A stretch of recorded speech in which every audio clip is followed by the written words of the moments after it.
And we really absorbed the scope of this project. While Oak Ridge, Tennessee was the primary laboratories, you had scientists spread out around the country, all working very much compartmentalized. Creating a project where surely the right hand does not know what the left hand is doing, and that's by design. There were not but a small handful of people that knew what the end goal was. And even that end goal, who really knew what it was? You're trying to create something that does not exist yet. And maybe you'll be successful, maybe you will not.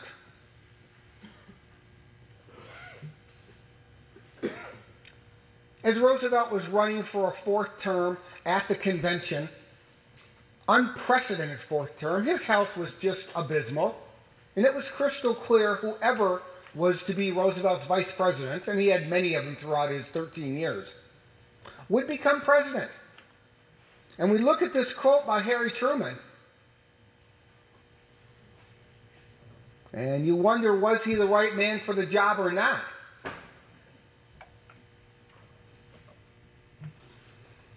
Ultimately, Roosevelt would pass away relatively soon after the term started. And Harry Truman, the vice president, was unaware of this project. He was pulled aside by the Secretary of War. We didn't have a Department of Defense then. We had Secretary of War, actually. And, Mr. President, as of your second day, it was the second day of his presidency, he was informed of this project and where it was. And imagine keeping a vice president. Harry Truman was a senator prior to that.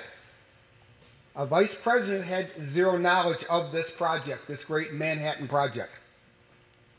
And ultimately, it would come to fruition, and the very event that would define his presidency. So as Truman takes office in mid-April, here we are in July, and the bomb is ready. The test bomb. Gadget was the test bomb. And it was a much smaller version of what ultimately would become. And this was done in the sands of New Mexico. Actually, one of the Native Indian reservations was commandeered by the government for just this. And we didn't know what to think of it. They were actually in a bunker approximately 10 miles away.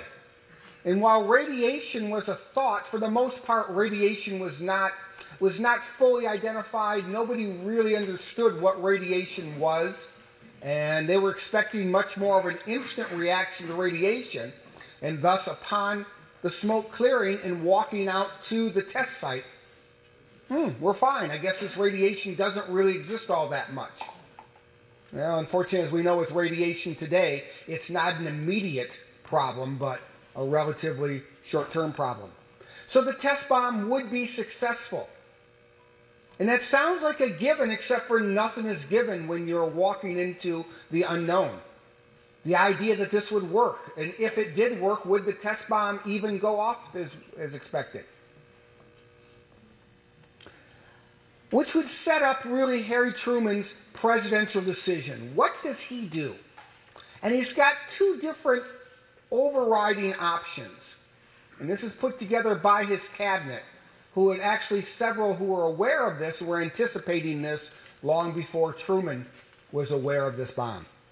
But one is, okay, the United States should develop a nuclear monopoly. We had this technology, it is ours.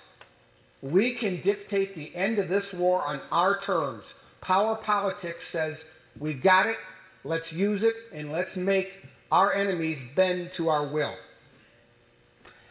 This would really start what would take place throughout the Cold War, but we can shift from a man army to a technology army. Not that you're ever going to take away personnel, but we can descale the personnel and increase technology. So this was very much this nuclear monopoly theory that was promoted. The other theory, the other set of options that his advisors were throwing out to him. Again, sort of a quid pro quo. What you can do is share this technology. The best route to peace, because remember, this is the goal. You're not looking for a route through war. What's the best route to peace? And that would be to share it. and to maintain some test demonstrations. You show anyone a test bomb of this, there's no possible way that a belligerent nation would want to engage you. So these are some options, and they're nowhere near as clear as we'd like them to make, certainly not as clear as Harry Truman would like. So, Secretary of War Stimson, what he promoted was a couple of things. First, let's create an Atomic Energy Commission, an international agency of which all countries can prosper by this. And this was very consistent with the time. As we're going to learn a little bit next week, at the end of the war, before the war is over, we're starting to look at these international agencies like the United Nations, the International Monetary Fund, the World Bank.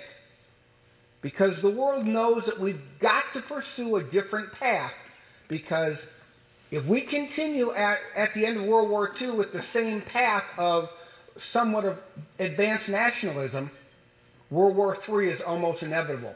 And with nuclear technology, even at this infant stage, World War III would ensure there'd be no World War IV.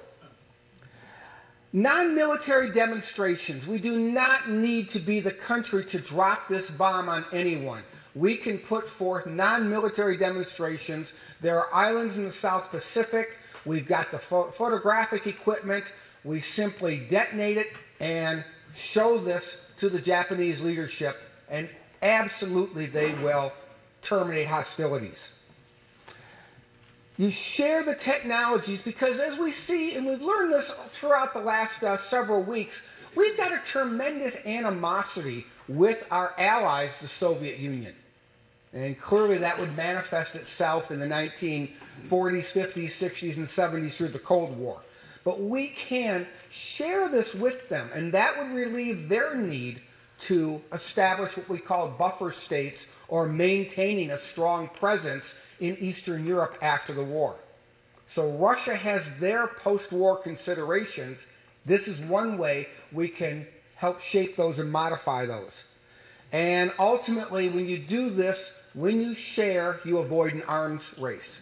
So this was very much what the Secretary of War, Stimson, and others were promoting to President Truman. The other side of that, coming from the Secretary of State, is a nuclear monopoly. No. Power politics. That is what's going to define the second half of the 20th century. We have this technology. We would be ridiculous not to use it. There's no possible reason we should share this, because that will only increase probability of anything being used against us. We have it. We can use it. Test bombs, preposterous.